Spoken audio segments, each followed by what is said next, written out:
Make sure you guys hit the subscribe button if you guys are enjoying the content that we're throwing up, and make sure you guys hit the like button if you enjoy the video. And yeah, let's begin. What's going on, guys? This is Rob, and in light of what's going on with WandaVision, a lot of people over at Pop Culture Explained have asked me to make a video explaining S.W.O.R.D. Now, one of the things that I'm trying to do here is make sure there is a clear distinction between Pop Culture Explained and Comics Explained. Comics Explained is, of course, a comic book channel, and so a lot of the in-depth explanations regarding comic book characters, teams, things like that will stay on this channel. Pop Culture Explained, with regards to those explanations, will get more of a stripped-down version, right? So I do have a full-on Mephisto explained video here on this channel. You'll find a link to it down in the description, but I'll probably create more of like a stripped down explanation for Pop Culture Explained that's like 10 minutes long, right? And it's more or less just the essential facts. But with regards to S.W.O.R.D, one thing to understand here is S.W.O.R.D is not an overly complex concept in Marvel Comics, meaning it does not appear very often. S.W.O.R.D, I think, has something like 100 appearances in Marvel, and that's it. It's like 106 if I want to start splitting hairs and being more detailed. But it's got 106 appearances in Marvel Comics, and they don't really show up that often. And the reason why is because there really isn't a huge need for them. So you have S.W.O.R.D as it originally appeared, and then it just wasn't relevant again until you got to the Alpha Flight space program, which was led by Carol Danvers. But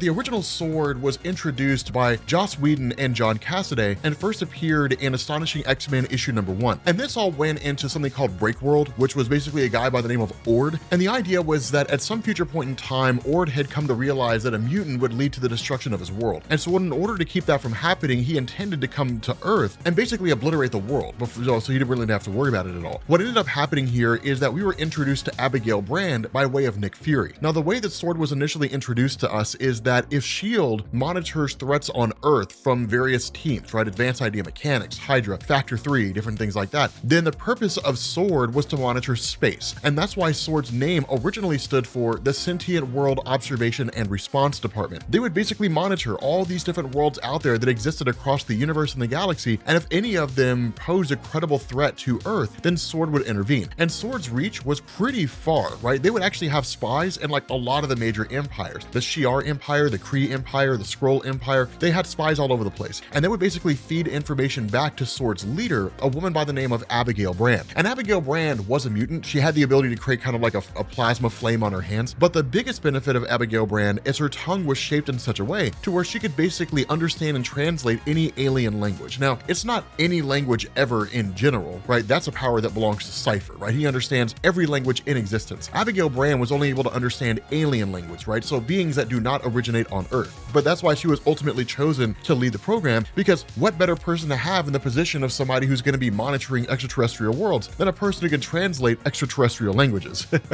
And so because of that, what ended up happening in the original Breakworld story is that ultimately, in order to avoid a interstellar conflict between Earth and Breakworld itself, which really wouldn't be much of a conflict, right? Because Earth doesn't really have much in the way of like orbital defenses. You ended up having Abigail Brand broker peace insofar as she allowed S.W.O.R.D to basically create a quote-unquote cure to the mutant gene. And that's why the first story arc of Astonishing X-Men is called The Cure. We've also got a link to that down in the description, and you're welcome to watch that video as well if you want to get the nitty-gritty behind it. Now, ultimately, this story had a couple big points. The first thing was that it did introduce S.W.O.R.D. The second thing is it actually resurrected Colossus. It brought Colossus back in the sense that where he was believed to have been killed in 1997 by virtue of the legacy virus, essentially sacrificing his life to create a cure, then in fact his body was taken by S.W.O.R.D and had just been experimented on all this time. And it was a really cool moment when he came back. It was a really, really great moment. We won't deviate too far. You can check out the video if you want to know about that. But in the aftermath of this, S.W.O.R.D basically became a background concept, right? They would appear here and there, and Abigail Brand would offer some assistance to the X-Men whenever they needed it, right? If there was some kind of a Skrull event or the X-Men had to go into space, or you would see her appear in different stories involving the Avengers or something like that. But for the most part, you didn't really see her, or really didn't see S.W.O.R.D becoming relevant until you got to like Secret Invasion, and then basically a Skrull managed to blow up the Peak, which was the name of the space station that S.W.O.R.D was based off of. And that was it, right? You saw a couple things here and there, but it was just small, tiny little moments. They really are not a very in-depth or complex team. But from there, that's when you go into the Alpha Flight program or the Alpha Flight space program in the aftermath of Secret Wars. So in the aftermath of what was going on with regards to Secret Wars, right? right? The destruction of the multiverse and its recreation and all that kind of stuff. Marvel wanted to rework a couple different things. The first thing was that S.W.O.R.D was exactly what we said it was, right? Just a thing that existed. And while S.W.O.R.D had been a subsect of S.H.I.E.L.D., albeit allowed to operate with a measure of autonomy, meaning it did not directly answer to S.H.I.E.L.D., it was just kind of considered to be archaic, right? It never really served any useful purpose in Marvel Comics outside of the occasional event that may have required Abigail Brand to show up or something like that, but it was a team you never really heard of. And so Marvel wanted to kind of reshuffle things. So coming in the aftermath of Kelly Sue DeConnick's landmark run on Captain Marvel, which if you've never read it, I highly suggest you do. It's probably the single greatest Captain Marvel run that's ever been written with Carol Danvers. But in the aftermath of the popularity of that, coupled with the fact that Alpha Flight was basically a Canadian superhero team that by all standards of measurement just sucked, Marvel ended up restructuring the entire concept, right? And so S.W.O.R.D, as we knew it, was effectively made defunct, and that in turn it was replaced with the Alpha Flight space program. Now, for all intents and purposes, they were basically the same thing, just a different name, except the Alpha Flight program was led by Carol Danvers and S.W.O.R.D was led by Abigail Brand, right? That was the only real difference between these things. Alpha Flight seemed to have more of a hands-on approach, but again, we didn't really see a whole lot of them. I mean, you saw a lot in the beginning of Carol Danvers' run, but a lot of that with you know, the all-new Captain Marvel was largely just based with like Carol Danvers focusing on the stress of running, you know, the Alpha Flight space program and how underfunded it was and all that kind of stuff. It wasn't really great in terms of landmark storytelling with regards to like this alien invasion's coming, that alien invasion's coming, different things like that. That didn't really take place until the events of Secret Empire, when the Red Skull got his hands on a sentient cosmic cube and then had it rewrite all of Captain America's history, right? To change Steve Rogers' history from being the World War II hero that we know to being a guy who was an agent of Hydra. When that took place, one of the things that Steve Rogers had done is he had basically stolen a handful of eggs that basically would produce queens belonging to the Chitauri army. And what this did is it led to the Chitauri force constantly launching an attack against Earth in order to keep the Alpha Flight space program preoccupied, which would allow Steve Rogers to essentially create a hold over the United States and then eventually Earth without having to worry about these super strong characters like Hyperion and those guys getting involved.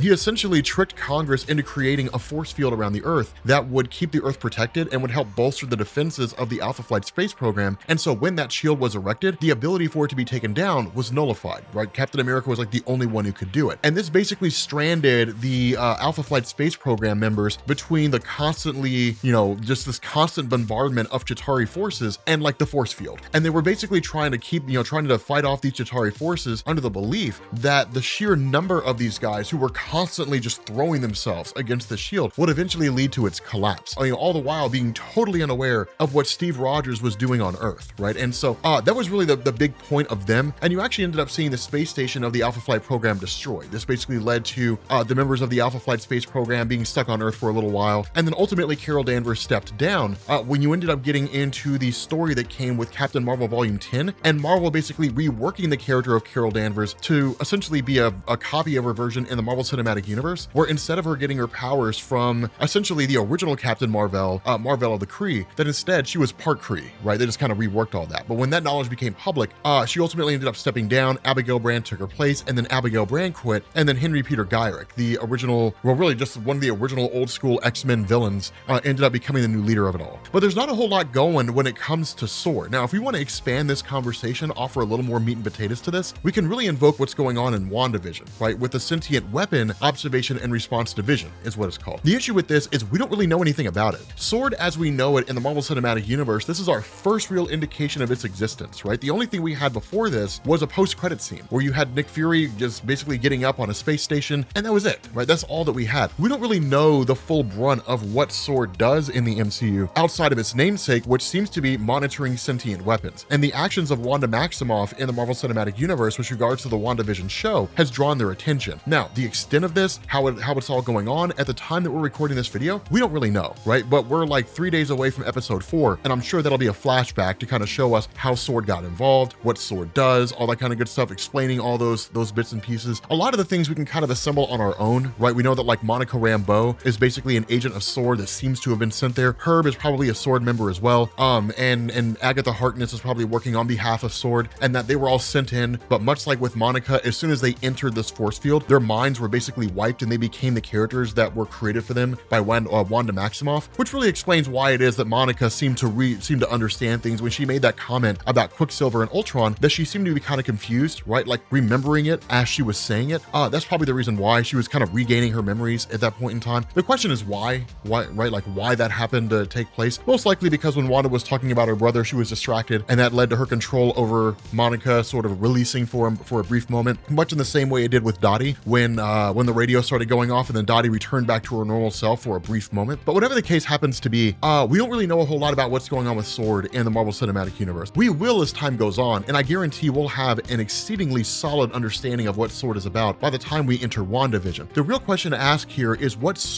role S.W.O.R.D is going to play in the future of the MCU. For the most part, S.W.O.R.D was most likely created in the aftermath of the original Avengers film. If not the original Avengers film, then certainly Thanos arriving on Earth. We know that it came out of a result of that, and seeing people like Thanos being as powerful as he is, being a sentient weapon, although it could be that it was just created as a result of Wanda doing whatever she's been doing, because we don't know how long she's been doing it for, right? We don't know how long Wanda's been manipulating everything that's been going on. If WandaVision picks up 6 months after this started, 3 years, 5 years, like we don't really know, because all we have are the people inside this bubble, and we know that like Monica is at some point older, but you know, it's kind of hard to gauge how old she is, right? Because we don't really have a frame of reference. We have her as a little kid, and then we have her now, right? We don't really know, what's going on. I mean, if I had to guess, she's in her late 20s, early 30s, right? And we kind of go from there. But nonetheless, it's one of these things where, the future of the MCU will give us a lot of answers in terms of what we're looking for. But with regards to the comic book version of S.W.O.R.D, there's not a lot doing there. And you would think there would be, because they originally appeared something like 16 years ago. And you would think that over the course of the last 16 years, Marvel would have done a lot with them. But with the exception of the peak being destroyed in Secret Invasion and a few other things that happened with the group itself, there wasn't really a whole lot happening there. They've just never really been as significant as a group like S.H.I.E.L.D. Granted, S.H.I.E.L.D.'s been around since the 60s in Marvel Comics, right? So it's been around for a long, long time. But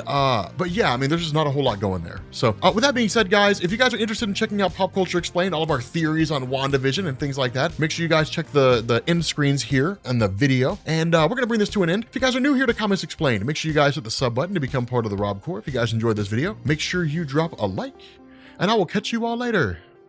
Peace.